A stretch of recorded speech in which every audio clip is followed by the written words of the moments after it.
ஐயோ, எங்க ஜவுளி கடையை இடிக்கிறாங்களேன்னு கடை உரிமையாளரும் ஊழியர்களும் கண்ணீர் விட்டு அழுத்திருக்காங்க.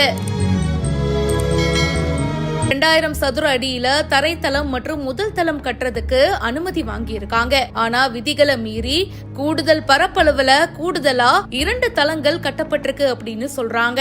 விதிகளை மீறி கட்டப்பட்டுள்ள கட்டிடத்தை 72 மணி நேரத்துல இடிக்கணும் அப்படின்னு உத்தரவு போட்டிருக்காங்க. Before the exam season hits, chill out and get ready at VGP Universal Kingdom, ECR in Jambakam.